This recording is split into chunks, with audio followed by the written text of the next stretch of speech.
За сайн байцгаана уу. Бүгдээрэнд нь энэ өдрийн мэндийг хүргэе. За өнөөдөр бүгдээрээ бөөр муутахад бидний биед ямар шинж тэмдэг зовир илэрдэг вэ гэдгийг маш товчхон мэдэж авцгаая. За яагаад энэ сэдвийг сонгож авсан бэ гэхээр бөөр гэдэг эрхтэн маань маш удаан хугацааны туршид маш айжмаар мууддаг.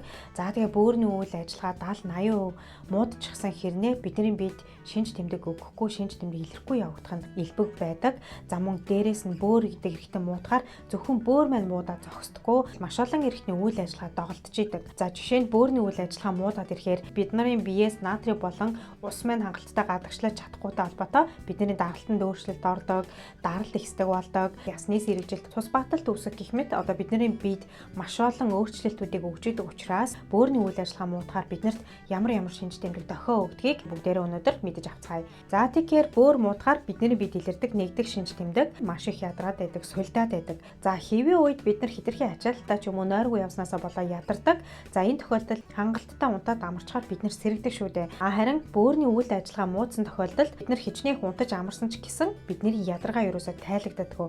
Өөрөөр хэлбэл бид нар байнгын ядаргаатай яваад байдаг. За бөөр ямар нэг байдлаар өвчлөөд үйл ажиллагаа нь алдагдаад ирэхээр улаан эсийн үүсэлтэнд оролцдог дааврыг хангалттай хэмжээгээр бөөр мань ялгаруулж чадахгүй болдог.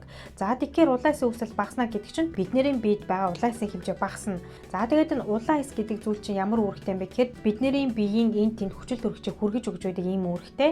Гэхдээ улаан эс мань багасчих юм бол бидний биед хүчил төрөгч дутагдана гэсэн үг. Бидний биеийн цусны эргэлт өмнөх шиг хангалттай сайн явагдахгүй. Бидний биеийн бодисын солилцоноос үүссэн тэр хэрэггүй бүтээгдэхүүнүүдийг бөөр мань шүүж гадагшлуулж чадахгүй. Тэр хортой бодис маань бидний биед хоримтлагдаад байдаг учраас бид нар ядарна, суйлтна, анхаарал төвлөрөхгүй, сэтгэл санааны хувьд тогтвортой биш болох, за мөн юм мартах, ой тогтоолт хүртэл муудах иймэрхүү шинж тэмдгүүд илэрч эхэлдэг. За бөөр муудахад илэрдэг хоёр дахь шинж тэмдэг хоолны шингэц муудна, хоолны дуршил буурна, дотор мөх хоолох, бөөлжих гэх мэт хоол боловсруулах замын ийм өөрчлөлтүүдийг өгөөд эхэлдэг. Ер нь бол бид нэр энэ хоолны шингэц муудах, ядрах энэ шинж тэмдгүүдийг бөөртэй холбоотой илэрдэг гэдгийг бараг мэддэггүй. За би ядарсан юм шиг байна гэд хайчаад байдаг. За энэ шинж тэмдэг энэ байдал таны биед удаан үргэлжлээд ах юм бол энэ юу явагдаад байна вэ гэхээр бөөр гэдэг маань бидний биеэс хортой бодисыг шүүж гадагшлуулах үүрэгтэй байдаг. Тэгэхээр бөөрийн үйл ажиллагаа ямар нэг байдлаар доголдоод, муудаад, өвчлөөд ирэхээр хортой бодисыг шүүж чадахгүй учраас тэр хортой бодис бидний биед хоримтлагддаг. Тэгэхээр бидний бие цаанаасаа энэ хоримтлагдсан байгаа хортой бодисыг ямар нэг байдлаар биеэсээ гаргахын тулд огиулах юм уу, бөөлжих ийм шинж тэмдгүүд өгч эхэлдэг. Тэгэхээр таны бие шалтгаангүйгээр ядраад хоолны дуршил буураад, огиулаад, бөөлжөд энэ талын шинж тэмдгүүд илрээд энэ маань удаан үргэлжлээд яваад ах юм бол тоохгүй байж болохгүй байх нь байна. За бөөр муудахаар бидний биед илэрдэг 3 дахь шинж тэмдэг хавгнах. Тэгээ хавгнах шинж тэмдэг маань зөвхөн бөөр муудаснаас болж үүсдэг юм биш. За бамбай булчирхай, илэгч юм уу би өмнө нь юунаас болж хавгнадаг вэ гэдэг бичлэг оруулсан байгаа. Та бүхэн энийг үзээрэй. За тэгээ бөөр гэдэг эрхтэн маань бидний биеийн шингэний балансыг барьж идэг. Тэгэхээр бөөрийн үйл ажиллагаа муудаад ирэхээр бөөрөнд шээс үүсэх үйл явц маань алдагдаж эхэлнэ. Мөн бид нар шингийн юм уухаар уусан хэмжээгээр шингэнийг гаргаж чадахгүй учраас бид нар хөлийн шагаа болон хөлийн шилбэг хэсгээрээ өөрөөр хэлбэл доод мөчтөөрөө илүү хавгнадаг.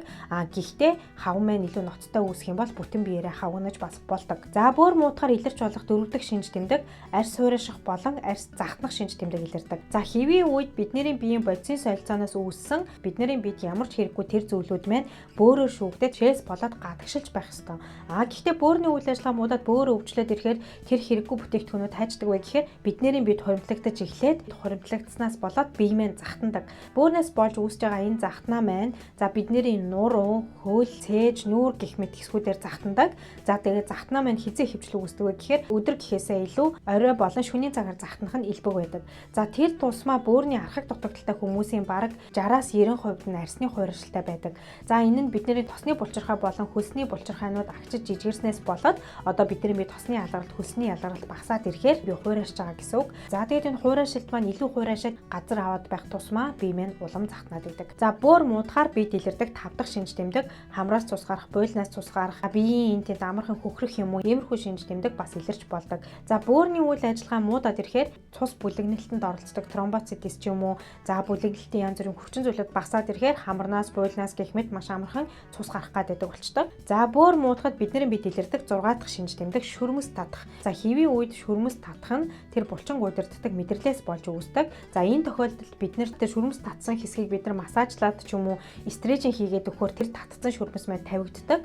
Гэхдээ бөөр муудсан тохиолдолд бидний шүрмэс татж байгаа байдал маань өөрөө аяндаа гэнэт шүрмэс татаал тэрийг бид нар массажлаад стретчинг хийгээд байхад хүртэл амархан тавигддаггүй ийм онцлогтой байдаг. За бөөр муудахад бид илэрч болох 7 дахь шинж тэмдэг шээсний өнгө тодорно, за шээс улаан хүр өнгөтэй ч юм уу шээс хөөсрөөд хөөс маань удаан арилахгүй байх юм бол шээсээр бас уураг алдчихж болдог. За тэгэхээр би өмнө нь ямар үед шээс хөөсөрдөг бэ, ямар үед бид нар цустай шээдэг вэ гэдэг бичлэгүүдийг оруулсан байгаа. Эдгээрийг та бүхэн бас үзээрэй. За мөн дээрэс нь бөөрийн үйл ажиллагаа маш ноцтойгоор муудсан тохиолдолд бид нар амьсгаатаж болно. За бөөр маань муудаад бид байгаа усыг гадагшлуулж чадахгүйтэй холбоотой бидний цээжний гэлтэн халсанд ус хуримтлагдсанаас болоод бид нар амьсгаатаж болно. За мөн дээрэс нь бөөрийн үйл ажиллагаа нэлээд ноцтой муудсан тохиолдолд бидний хараа хүртэл муудаж болдог. За тэгэхээр өнөөдөр бүгдээрээ бөөр муудахаар бидний бие илэрдэг шинж тэмдгүүдийг мэдэж авсан. За яагаад энэ сэдвээр ярьж байгаа вэ гэхээр бөөр гэдэг эргэтэн бол маш чухал эргэтэн. Өөрөөр хэлбэл бидний биеийн бодисын солилцооноос үүссэн хэрэггүй бүтээгдэхүүнүүдийг бөөр маань шүүж гадагшлуулж яадаг.